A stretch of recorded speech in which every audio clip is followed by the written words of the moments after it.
there's this one illithid. We'll call him Bob. Bob the illithid has a very has a very good sense of humor for illithids, right? They seem very taciturn and stern and serious to me, but not Bob. Bob is a little bit different. He's a bit of a prankster, a jokester, and likes to have fun. Bob discovers an octopus. And Bob's like, this looks like my head or the head of other illithids. I think that's kind of funny. And Bob makes this octopus his pet. But the problem is, Bob is still an illithid at his heart. And they like to experiment on things.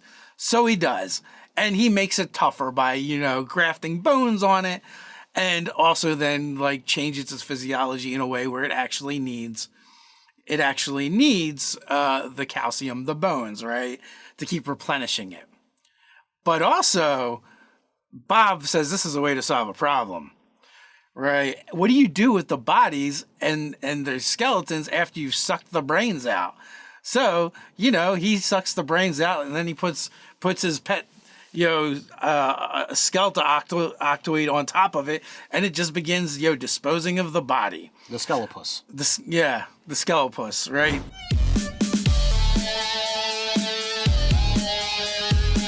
I'm Nerdarchy Ted. And I'm Nerdarchy Dave. Welcome to Nerdarchy, for nerds, by nerds. All right, so what's on the agenda for today? All right, today's video is we're going to do some flesh warping and monster making through the eyes and tentacles of the mind flayer, the illithid. Because this video was inspired by this meme we'll show right here, and it is an image, as you can see, of an animal that the skeletal form of an animal that does not really have a skeleton. Right. An octopus, but man, does it look super cool. It does actually look cool. And I'll tangent for a moment. I'm a big fan of these, decorations. I mean, I've got a handful of them here in the house. I mean, I can see a mouse and a scorpion over there. And it's amusing that they're always putting the ears on these creatures as the full on, bone structure. And I'm like, they don't have that shit. What are you doing? And every year they just come out with new ones, and it's amusing. But with the octopus, who doesn't have any bones at all, it's Well, I feel like the things with exoskeletons, they kind of work. It's just that they wouldn't really look all that different than the normal animal. but the octopus doesn't have any bones at all. There's no exoskeleton. They're all skin and muscle, and that's it. It's it's amusing. Yeah, they're a very amorphous creature. So we've got various stat blocks for octopuses and squids. So I feel like that part's really easy. It's just a matter of kind of jacking up their armor class and then coming up with how did this creature come to be? What is it? I mean, obviously, you mentioned the illithids, the mind flayers, flesh warping, but there's a lot of other creatures that could do that as well. Out of the abyss, there is actually a variant octopus. The rocktopus? The rocktopus that just is an octopus that isn't aquatic, that looks, which, I mean, there was a Discovery show years ago where they talk about basically humanity ends or leaves the planet and, what would come next. And it is the octopus that evolves into the next sentient being. I'm not remembering the name of that series, but I absolutely love it. I've watched it. The Future is Wild or something. That's it. I actually own that DVD set because it is really, really cool. They had octa elephants, and then they had these arboreal octopuses. The arboreal octopi are awesome. I love them swinging through the trees and throwing the coconuts at the octa elephants. But anyway, I digress. So the octopus itself is very cool. What happens if these creatures were to become intelligent? They could have did it to themselves, right? That's true. One, they're already very intelligent, right? They use tools. They've shown ones where they'll take a coconut, the two halves get inside of it and pull it together as kind of a place to hide or a shell. They seem to have some kind of feelings or emotions in the sense that they're vindictive. I don't know if you've ever seen the GIF or the picture of the fish is just swimming by and octopus just punches it in the face. I've also seen and read stories where there was an octopus who learned how to get out of its cage in an aquarium or out of its tank, Yeah. and it would like go across the way to the next tank and go get its food that it wanted, which was the other fish in that tank, and then get back before any humans saw it. So, Yeah, there's other stories of it it taking the shrimp that were bad that were put in its tank and throwing them back out at the person that was feeding them for giving them bad shrimp, right? So like I don't like anything you do with an octopus. It's not a far stretch, right? Because they're literally the most alien creature that lives on this planet. So here we've got this idea of a octopi that is coated in bones. Now, if we're talking about an aquatic creature, then to me, I look at it as well. Perhaps the defense mechanisms that it already has, the ability to squeeze into tight areas or what have you, isn't enough. So it has had to find a way to offer better protection against whatever this greater threat is. And we don't need to worry about what that threat is, but this could be a way of it defending itself. Yeah, I mean, what if like this particular creature has evolved, and this is just one idea, has evolved in a way where they secrete something for their skin that actually allows them to attach bone to it for whatever reason. So they kill whatever they normally would. They eat it down to the bone. Then they just take the bones and pull them apart and stick it to themselves. But maybe like they actually need the calcium or something. So they begin absorbing it in through their skin by osmosis, essentially. But they keep doing this over time, and it evolves to the point where it just becomes a part of them. And you have this bony structure. So it has like an exoskeleton. So, and now like the only thing that they have to blend in with like rocky surfaces and coral reefs, because that's what they kind of already look like, but their camouflage would kind of evolve that way. Also, they're going to be more hardy because now they're basically armored in a sense. I think that would definitely be, a direction to go in. You could, if you really wanted to play around with their stats, maybe up their strength, because they're used to carrying around all this extra weight and they've had to compensate. But depending upon what you want to do, if we're talking about a standard evolution, then it could be a natural creature.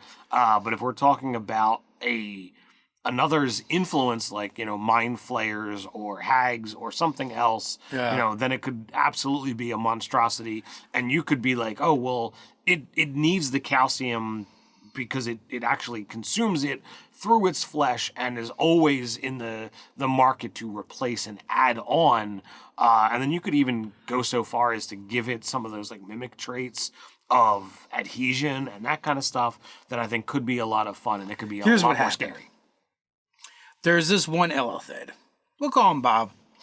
Bob the illithid has a very has a very good sense of humor for illithids, right? They seem very taciturn and stern and serious to me, but not Bob. Bob is a little bit different. He's a bit of a prankster, a jokester, and likes to have fun. Bob discovers an octopus. And Bob's like, this looks like my head or the head of other illithids. I think that's kind of funny. And Bob makes this octopus his pet. But the problem is, Bob is still an illithid at his heart, and they like to experiment on things. So he does, and he makes it tougher by, grafting bones on it, and also then like changes its physiology in a way where it actually needs the calcium, the bones, right, to keep replenishing it. But also, Bob says this is a way to solve a problem. Right. What do you do with the bodies and their skeletons after you've sucked the brains out? So, he sucks the brains out, and then he puts his pet, skeletal octoid on top of it, and it just begins, disposing of the body. The skelepuss. The skelepuss, right? Because disposing of the body, it eats the flesh for sustenance, but it also has to absorb the skeleton in order to replenish its outer exterior. Other illithids see Bob. While they don't think it's as funny as Bob does, but they do see the value in these little garbage disposals. So other illithids start also having skelepuss pets as well in order to dispose of the bodies. And the skelepuss becomes the recycling and trash removal for the illithid community. yeah, Okay. the little ones are almost kept like pets or familiars, right? That they kind of like, and it becomes like a status symbol. The ones with the coolest, boniest ridges and stuff are like almost like a prestige thing, right? But then they could also have war skeletopusses, right? Where it's like a giant octopus, maybe even like going up to like kraken size, or maybe they just have a giant undersea pit they just throw the bodies into, and this thing just devours them. Of course, they mind control it, right? So they can send it out to do things. Now, as always happens every time. The skeletopusses, they've been exposed for the illithids for centuries now, and they start developing a resistance or immunity to their mental controls. And their war skeletopus has a much bigger brain than all the other ones, is much smarter, and begins to organize them. And they have a rebellion, and they drive off the illithids, or they escape, maybe even form a hive mind of their own. A hive mind from all the psychic emanations that they've been around and exposed to over the centuries. So, and they could form their own like race, and like that's how we get all kinds of terrible races. They've just been abused for illithids for a long time, and then they throw off the yoke of oppression, and then they're free. And now, I mean, we don't have to be monolithic. They could go off and form their own communities, and maybe some are neutral and some are good, or maybe they're like hurt people, and they keep continuing down that road. So that's definitely a direction to go in. I don't know if you like the evolutionary situation based off of some nondescript threat that has the. Although I think I want to call them octoskulls. Octoskulls, okay. Whether you go with the skelepuss that has to deal with the creature that's a threat and eats octopi, and has the ability to like get into the narrow cracks and crevices that octopi normally use, or whether you want to go with the octoskull, that's the flesh warped illithid creature that throws off its oppressors, and you've got this monstrosity that very much is immune to mind control. So the question is, does the skelepuss grow with them, or do they have to cast them off and molt?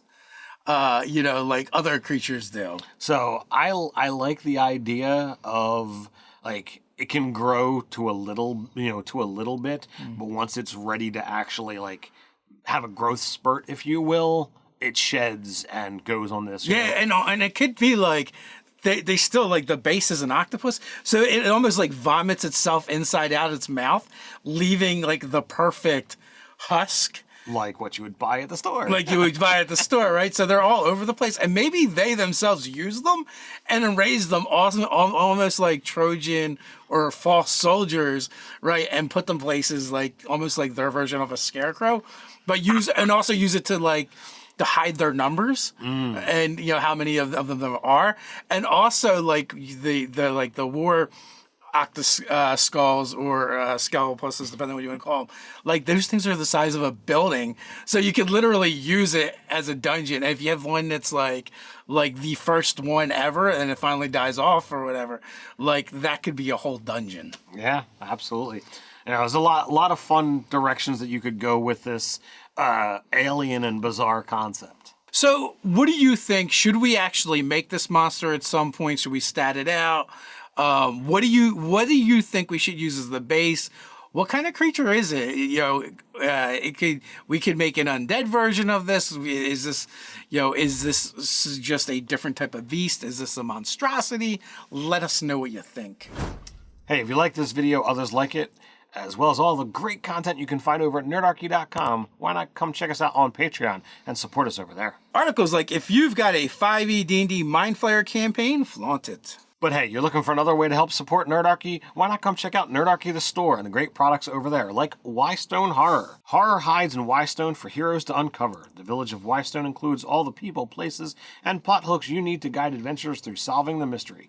Mutated wildlife in the area around the idyllic town leads to the laboratory of a mad alchemist and the bizarre potions being created there along with the alchemist prize test subject. Included within are the village of Wystone with area map, new NPCs, 8 new magic items, 4 new monsters, the Wystone horror adventure for 4 to 6 characters or 3rd through 5th level. Hey, let us know down in the comments, have you used Mind Flayer experiments in your games? What did they look like? Share your thoughts and ideas with the Nerdarchy community below. If you want to help Nerdarchy appease that YouTube algorithm, go ahead and do all those fancy things like, share, subscribe, click on that notification bell. You know the drill. Quick reminder, we drop several new videos a week, so come on back, but you can't wait till then, we've got you covered. Check out how to play a Mind Flayer as a player character race in Dungeons & Dragons. So until next time, Stay nerdy.